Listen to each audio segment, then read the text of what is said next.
Assalamualaikum warahmatullahi wabarakatuh. Bismillahi walhamdulillah. Wa bismillahi tawakkaltu ala Allah wa la hawla wa la quwata illa billah. Asyhadu alla ilaha illallah wahdahu la syarikalah wa asyhadu anna Muhammadan abduhu wa rasuluhu wa la nabiyya ba'dah. Allahumma sholli ala sayyidina Muhammad wa ala ali sayyidina Muhammad wa sallim wa barik alaih. Amma ba'du. Dengan channel Tukang Kebun dan Kucing yang setia di sini, alhamdulillah wa syukurillah kita bisa berjumpa kembali di sini di kesempatan yang insya Allah sudah ditunggu-tunggu oleh sahabat Tukang Kebun dan Kucing yang setia. Mohon maaf karena saya ada kesibukan sehingga tidak bisa bersegera untuk memberikan konten-konten lanjutan di channel kita ini. Mohon maaf yang sebesar-besarnya. Tapi alhamdulillah sekarang kita bisa berjumpa kembali, dan di kesempatan yang sekarang saya akan mengetengahkan bahasan mengenai budak angon atau Satrio Piningit, yang pada kali ini saya beri judul Budak Angon atau Satrio Piningit versus Sabdo Palon Noyo Genggong. Utang wirang, bayar wirang. Judul ini adalah judul yang berkenaan dengan kisah masa lalu dan juga kisah masa kini, di mana muara dari kisah masa lalu dan masa kini tersebut terhubung dengan kisah dari Sabdo Palon Noyo Genggong dengan Budak Angon atau Satrio Piningit. Tahukah sahabat sekalian bahwa di masa lalu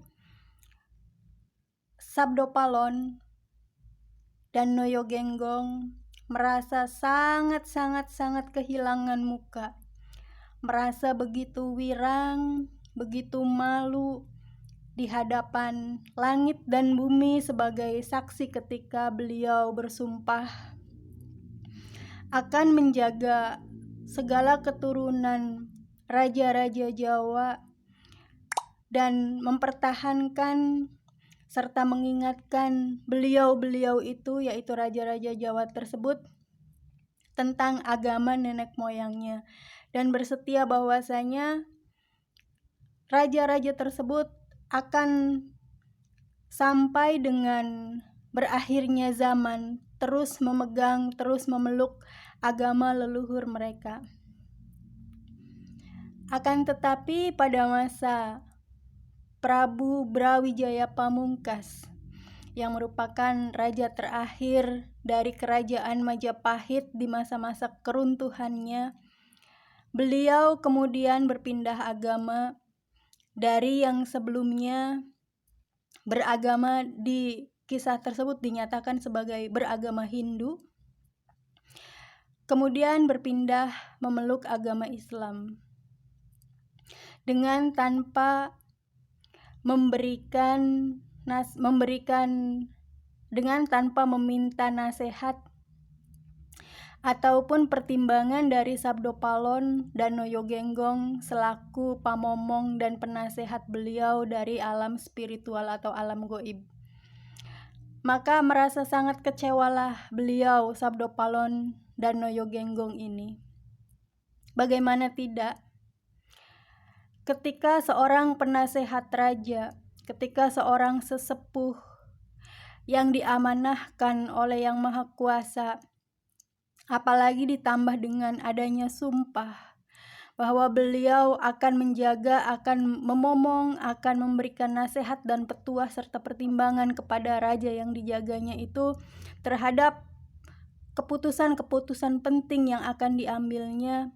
Kemudian pertimbangannya, nasihatnya, petuahnya seakan-akan tidak diperlukan, seakan-akan dilupakan, seakan-akan disisihkan. Bagaimana mungkin keadaan tersebut tidak membuatnya kecewa, tidak membuatnya sakit hati, tidak membuatnya merana. Maka karena itu beliau merasa sangat malu, sangat kehilangan muka terhadap langit dan bumi. beliau menyatakan keadaan tersebut bahwa betapa beliau wirang menanggung wirang kepada langit dan bumi, karena ternyata raja yang dimomongnya itu adalah raja yang cubluk, artinya raja yang bodoh, raja yang terlalu tergesa-gesa dalam mengambil keputusan tanpa pertimbangan. Maka beliau Sabdo Palon atau Noyo Genggong ini kemudian berlepas diri dan pergi meninggalkan Prabu Brawijaya. Akan tetapi sahabat, keadaan tersebut justru mengandung sebuah hikmah dan sebuah rahasia besar yang ketika orang-orang di luar yang tidak mengetahui rahasia ini, hikmah ini, orang-orang tersebut akan menuduh hal-hal yang juga sama cubluknya dengan yang dimaksudkan oleh beliau Sabdo Palon atau dan Noyo Genggong ini, yaitu pasti akan menyudutkan Islam, akan menyudutkan keputusan dari Prabu Brawijaya. Meskipun beliau Prabu Brawijaya pada masa itu memang sangat polos, memang tidak berhati-hati dalam membuat keputusan, terlalu tergesa-gesa dalam membuat keputusan. Tetapi langkah beliau Prabu Brawijaya ini merupakan sebuah langkah yang ditakdirkan oleh Allah. Kenapa? Karena ada sebuah rahasia, yaitu bahwasanya beliau Prabu Brawijaya Pamungkas kemudian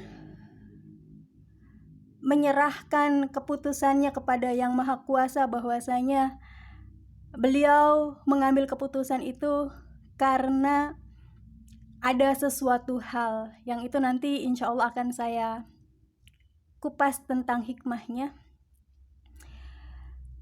Lalu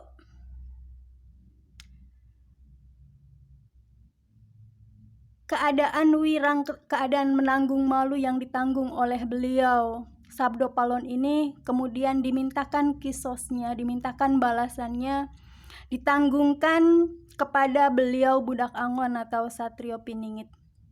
Maka ketika sosok Budak Angon atau Satrio Piningit ini terlahir, kemudian beliau dari waktu ke waktu menanggung sesuatu yang sama besarnya dengan yang ditanggung oleh beliau Sabdo Palon Noyo Genggong, yaitu menanggung malu, menanggung wirang, dalam bentuk melakonkan sebuah kisah, yaitu Satria Wirang, Satria Kesampar, Kesandung Rata. Itulah yang ditanggung oleh beliau Budak Angon atau Satrio Piningit ini sebagai bentuk kisos atau pertanggungjawaban atau ganti rugi atau pembayaran yang tunai kepada beliau Sabdo Palon dan Noyo Genggong. Dan alhamdulillah pada saat yang sekarang kondisi tersebut telah lunas.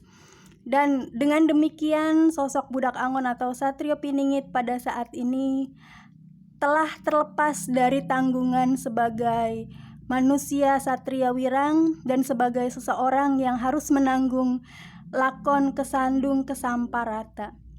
Demikian konten kali ini, kita lanjutkan di konten yang berikutnya insyaallah. Wabillahi taufik wal hidayah. Wassalamualaikum warahmatullahi taala wabarakatuh.